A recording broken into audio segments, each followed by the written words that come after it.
आज की रेसिपी हम मूंग दाल से बना रहे हैं ये स्टफ़ कचौड़ी। बहुत ही टेस्टी, बहुत ही क्रिस्पी सी बनी थी।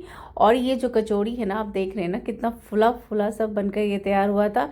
मैंने मैदे का नहीं, आटे का बनाया था और बहुत ही इजी स्टेप, कम मसालों के साथ ये बनकर तैयार हो जाएगी। तो सबसे पहले हम यहाँ पे आटे का ही डो बना के तैयार कर लेते हैं। 2 कप जितना आटा ले लीजिए और उसमें 2 चम्मच जितना देसी घी डाल दीजिए। हाथों पे क्रश करके अजवाइन और थोड़ा सा नमक डाल दीजिए। थोड़ा थोड़ा पानी डाल के ना इसे सॉफ्ट डो तैयार कर लीजिए। घी अच्छी तरह से दोनों हाथों से रब करके आटे में पहले मिक्स कर लीजिएगा। उसके बाद ही पानी डाल के इसे देखिए, आटे जितना ही जैसा हम रोटी बनाते हैं सॉफ्ट डो बना के इस तरह से तैयार कर लेना है। उसके बाद देखिए जो मैं कर रही हूँ ना, ये पटक पटक के इसे ज़रूर कीजिएगा। इससे इसका आटे को लचीला पटकना है ताकि इसमें लचीलापन आ जाए और ये बिल्कुल सॉफ्ट और क्रिस्पी बन जाएगा। अभी आटा बना ही रही थी कि बारिश आ गई थी और मैं बालकनी में उसे देखने चली गई।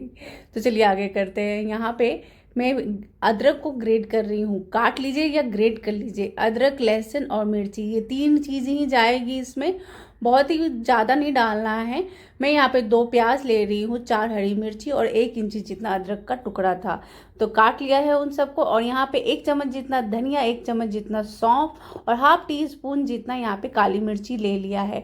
इन सबको दरदरा सा मैंने बस कूट लिया है। और यह देखिए ये मूंग दाल है जो मैंने रात को भिगो कर रख दिया था, बहुत अच्छी तरह से ये सॉफ्ट हो गया था। अब यहाँ पे पैन में मैंने 1 चम्मच जितना, 1 टेबल स्पून जितना ऑयल डाल दिया है। उसके बाद यहाँ पे हींग डाल दीजिएगा, जीरा डाल दीजिएगा। हींग जरूर डालिएगा, इससे बहुत ही अच्छा स्वाद आता है। उसके बाद जो हमने पाउडर बनाया हुआ था वो पाउडर डाल दिया, 2 चम्मच जितना धनिया, काली मिर्च और सौंफ का। फिर जो प्याज, अदरक, हरी मिर्ची थी वो सब कुछ यहाँ डाल दिया है। पाउडर मसाले में बेसिक मसाला हल्दी और मिर्ची पाउडर डाल दीजिए। और उसके बाद यहाँ पे 2 चम्मच जितना अमचूर का पाउडर दीजिएगा, खट्टा होएगा तभी अच्छा होगा। 2 चम्मच जितना मैंने सत्तू यहाँ पे ऐड कर लिया है। अगर सत्तू नहीं है आपके पास तो भुना हुआ बेसन ऐड कर दीजिए, उससे भी अच्छा ये बाइंडिंग का काम करेगा। उसके बाद मैंने मूंग दाल 3 चम्मच जितना पानी डाल दिया था और बस 2 मिनट के लिए इसे ढक के रख दीजिए। दाल अच्छे से सॉफ्ट हो जाएगा और स्पैचुला से ही फिर आप इसे मसल मसल के तैयार कर लीजिएगा। लास्ट में बस आपको धनिया के पत्ते काट लीजिए बारीक बारीक और उसमें 1 चम्मच जितना चीनी साथ में ऐड कर दीजिए। अब इन सबको अच्छे से मिक्स करके प्लेट में डाल देते हैं, ट्रांसफ़र कर देते हैं ठंडा होने के लिए।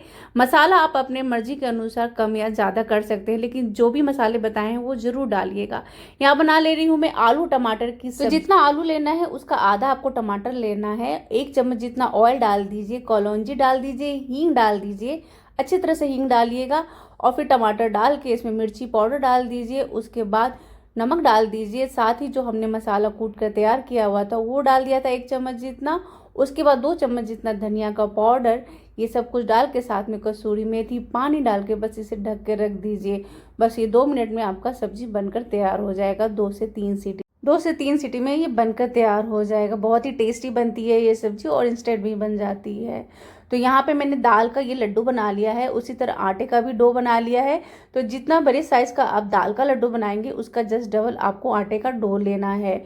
उसके बाद अंगूठे से इस तरह से कटोरी जैसा बना लीजिए और सेंटर में लड्डू को इस तरह से रख कर दबा दीजिए चारों तरफ से। और उसके बाद हथेलियों पे रख कर जहाँ पे आप ये सेल कर रहे हैं ना, इसके सेंटर को अच्छी तरह से फिर प्रेस कर दीजिए, सेंटर में ही आप दबाते हुए, ताकि जो हमने स्टफिंग भरा है वो बीच से पूरी तरह से अच्छी तरह से कॉर्नर तक फैल जाए। तो इसी तरह से दबा दबा के आप सारी कचौड़ियाँ बनाकर तैयार कर लीजिए। तो 8-10 कचौड़ियों को एक साथ बना के इस तरह से स्टफिंग करके रख लीजिए। उसके बाद ही आप फ्राई कीजिएगा। ऑयल को आप गरम करके फिर उसे मीडियम हीट तक आने दीजिएगा। और इस तरह से एक बार थोड़ा आटा डाल कर देख लीजिए, अगर आटा इस तरह फूल के ऊपर आ रहा है उसके बाद ही आप सारी कचौड़ियों को डाल दीजिएगा। ऑयल को ठंडा नहीं होने दीजिएगा, मीडियम फ्लेम पे ही इसी तरह से हल्के हल्के बुलबुले आते रहने चाहिए, तभी आपकी ये कचौड़ियाँ इतनी फुली फुली सी तैयार होएंगी। उसके बाद आप इनको सब्जी या चटनी के साथ जैसे आप पसंद करते हैं उस तरह से सर्व कीजिए। तो शाम का स्नैक्स तो बनाया ही था मैंने इसे, पर अब डिनर बनाने से भी मेरी तो छुट्टी हो गई, तो कुछ ऐसा ही चटपटा नाश्ता बनाइए कि डिनर में भी काम आ जाए। मुझे तो कुछ ये इस तरह से ही पसंद आता है खाना। आप किस तरह से इसे खाना पसंद करते हैं मुझे कमेंट में ज़रूर बताइएगा। रेसिपी अच्छी लगी है तो लाइक दे दीजिए, चैनल पे भी आए हैं तो सब्सक्राइब कर लीजिए। मिलते हैं नेक्स्ट वीडियो में नेक्स्ट